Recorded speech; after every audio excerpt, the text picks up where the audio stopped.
Namaku Dito, umur 22 tahun. Aku kerja serabutan, kadang jadi tukang ojek online, kadang jualan barang-barang dari e-commerce, pokoknya apa aja yang penting halal. Hari itu aku lagi dapat order nganterin paket kecil ke salah satu desa terpencil di Sulawesi. Desa itu nggak muncul jelas di Maps, tapi aku coba ikuti petunjuk yang dikasih pembeli lewat chat. Awalnya sih lancar-lancar aja, jalan masih bagus, sinyal masih nyambung. Tapi makin jauh ke dalam, mulai deh sinyal hilang-hilangan dan Google Maps jadi muter-muter nggak jelas. Waktu itu udah hampir maghrib, langit mulai gelap dan aku mulai panik karena posisinya udah di tengah-tengah hutan. Nggak ada rumah, nggak ada orang lewat. Motor cuma ngelewatin jalanan tanah merah yang licin dan banyak akar pohon gede. Aku sempat mikir buat balik aja, tapi takut barangnya nggak sampai, ratingku turun, dan rizkiku ikut mandek. Tiba-tiba, aku lihat papan kayu kecil di pinggir jalan. Warnanya udah pudar, tapi tulisannya masih bisa dibaca. Pasar Malam, 700 meter. Aku sempat ragu, tapi mikir lagi, mungkin ini pasar desa, bisa sekalian tanya arah ke orang-orang di sana. Aku gas lagi motorku pelan-pelan masuk ke jalan yang ditunjuk papan itu. Makin masuk, suasananya makin aneh. Hawa di sekitar jadi dingin.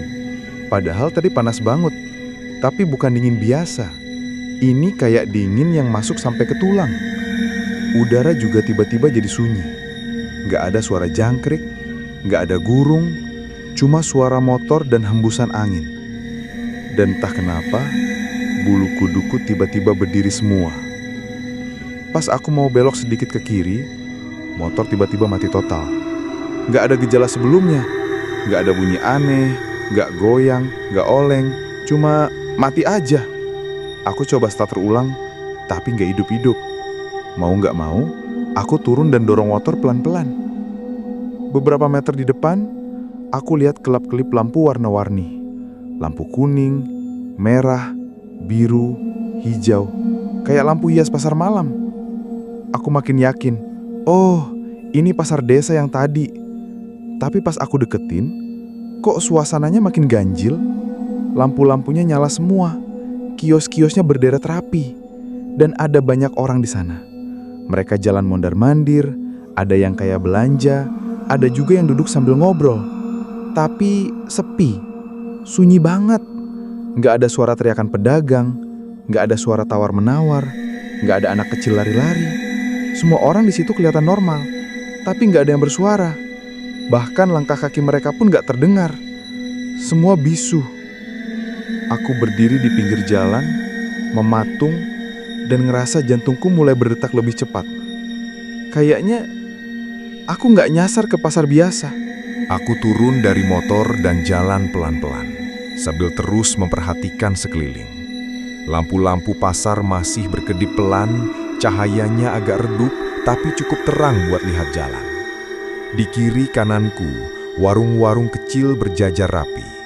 Ada yang jualan baju jadul, ada yang gelar tikar isinya mainan kayu, dan beberapa warung makanan.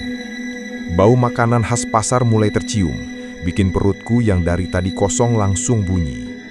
Tapi dari semua keanehan di sana, yang paling bikin aku ngerasa aneh adalah ekspresi orang-orangnya. Baik itu penjual maupun pengunjung, mukanya datar semua. Gak ada yang senyum, gak ada yang ngobrol, dan yang paling bikin gak nyaman, mata mereka kayak kosong, hitam, dalam, dan gak punya cahaya kehidupan. Wajah-wajah itu bikin aku ngerasa kayak diawasi, padahal mereka gak nunjukin ekspresi apa-apa. Aku terus jalan dan berhenti di salah satu warung yang jual nasi kuning. Aromanya menggoda banget. Wangi kunyit dan sambelnya nyengat bikin aku ngelupain rasa takut sebentar. Di balik meja kayu, duduk seorang ibu tua. Bajunya kebaya lusuh, rambutnya disanggul, dan dia cuma menatap nasi yang ditaruh di atas daun pisang. Tanpa pikir panjang, aku tunjuk satu bungkus. "Satu, Bu." Dia gak jawab apa-apa. Cuma ngambilin nasi, masukin ke plastik, lalu ulurkan ke arahku. Aku ngeluarin uang dari kantong, tapi pas aku mau kasih, dia tiba-tiba bisik pelan banget. Suaranya hampir gak terdengar, kayak cuma aliran angin di telingaku. Bayar tanpa kata. Jangan ucapkan ucapan itu. Aku sempat diam, nunggu kelanjutannya, tapi dia cuma nunduk lagi. Aku lari tanpa sempat mikir kemana arahku. Kakiku cuma terus bergerak, ngelewatin kerumunan yang tadi membeku, tapi sekarang mulai bergerak pelan. Kayak nunggu saat yang tepat buat ngejar.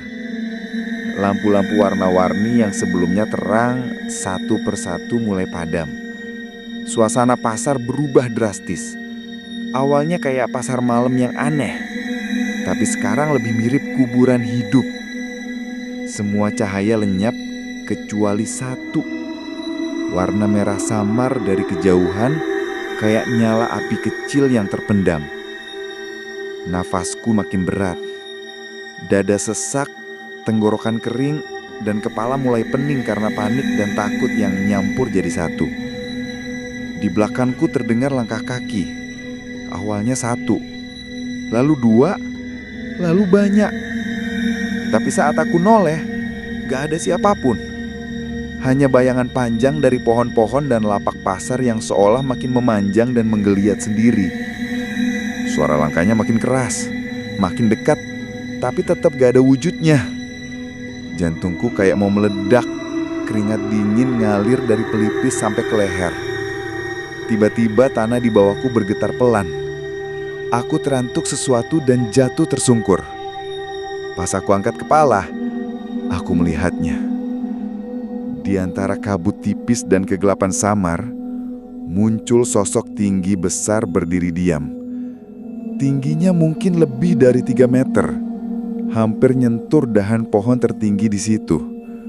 Pakaiannya seperti penjaga pasar zaman dulu, panjang, lusuh, dan berkibar pelan tanpa angin. Tapi yang paling bikin jantungku berhenti sejenak adalah wajahnya. Wajah itu penuh mata. Bukan satu atau dua, tapi puluhan mata kecil dan besar tersebar di seluruh wajahnya. Di dahi, pipi, dagu, bahkan kelopak matanya sendiri. Sosok itu gak buka mulut, tapi aku dengar suaranya langsung di dalam kepalaku. Kayak bisikan yang bergetar di dalam tengkorak. Suaranya pelan tapi dalam dan berat. Dia berkata, "Barang siapa mengucap terima kasih telah menerima ikatan." Aku ngerasa gemeter seluruh badan. Tangan dan lututku lemes, tapi naluri buat kabur masih lebih kuat dari rasa takut. Aku merangkak, lalu berdiri setengah sempoyongan, dan tiba-tiba aku lihat motor. Iya, motorku masih di tempat yang sama seperti tadi. Padahal aku yakin udah lari cukup jauh. Ada waktu buat mikir. Aku lompat ke atas motor. Tanganku gemeter waktu muter kunci kontak.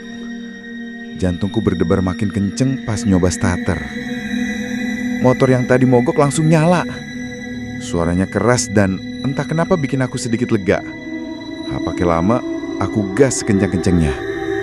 Ban motor ngesot dikit kena tanah licin, tapi aku gak berhenti. Aku terus ngebut, lewatin jalan tanah, akar-akar pohon, dan kabut tipis yang entah dari mana muncul. Di kaca spion, aku sempat lihat sosok tinggi itu berdiri diem. Matanya, semua mata di wajahnya natep lurus ke arahku. Aku gak berani nengok lagi. Yang penting sekarang cuma satu. Keluar dari tempat terkutuk itu secepat mungkin. Aku gak tahu berapa lama aku mengendarai motor keluar dari hutan itu.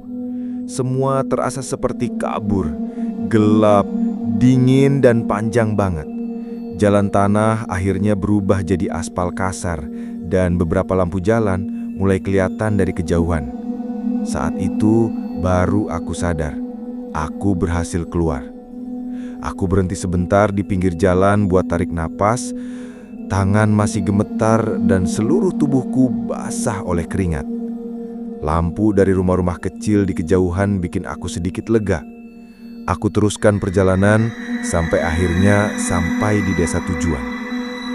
Waktu masuk ke halaman rumah si penerima paket, ada beberapa orang yang langsung keluar dan liatin aku dengan wajah heran. Seorang bapak tua dengan sarung dan peci di kepalanya jalan pelan ke arahku. Matanya menatap curiga. "Kamu dari mana, Nak? Kenapa dari arah hutan itu?" Tanyanya pelan tapi serius. Aku masih ngos-ngosan tapi coba jelasin sebisaku.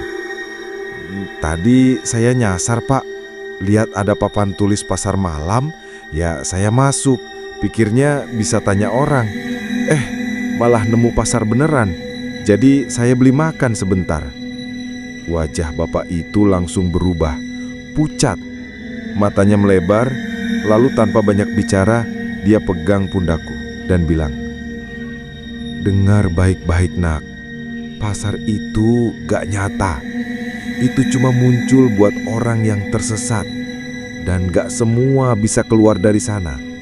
Kalau kamu bisa pulang, itu bukan berarti kamu bebas. Malam ini kamu harus bersih diri. Jangan tidur. Apapun yang terjadi, jangan tidur." Aku bingung setengah mati, tapi aku nurut. Setelah nganter barang dan pamit, aku cari penginapan kecil di pinggir desa. Aku mandi bersih, sempat baca doa, lalu duduk di kasur sambil menahan kantuk. Tapi entah kenapa malam itu hawa kamar rasanya aneh. Dingin, senyap, kayak waktu aku pertama kali masuk ke pasar itu. Setiap kali aku merem sebentar, aku dengar suara-suara samar. Ada bisikan yang gak jelas, seperti orang jualan. "1 bungkus, murah, ambil 2, ambil 3. Tapi suaranya gak seperti suara manusia biasa. Serak, berat, dan kadang terdengar dari atas kepalaku. Aku buka mata cepat-cepat. Jantungku makin berdetak kencang. Kusap wajah, duduk di kasur dengan lampu menyala penuh. Lalu aku lihat meja kecil di samping tempat tidur. Di sana ada plastik nasi kuning. Sama persis dengan yang kubeli di pasar tadi. Plastik bening, nasi kuningnya masih hangat, dan sambalnya terlihat sama. Aku tahu betul, karena tadi siang aku sempat buka sedikit dan lihat isinya. Ini persis. Aku langsung berdiri, dorong meja menjauh, dan buang plastik itu ke tong sampah kamar. Tapi dalam hati, aku tahu, ini bukan nasi biasa, dan ini belum selesai. Pasar itu mungkin sudah kutinggalkan, tapi mereka belum berhenti mengikutiku. Sudah seminggu berlalu sejak aku keluar dari hutan itu, tapi rasanya seperti aku belum benar-benar pergi. Siang hari berjalan seperti biasa. Aku kerja, ngobrol dengan orang, berusaha terlihat normal. Tapi malam selalu datang dengan cara yang berbeda sekarang.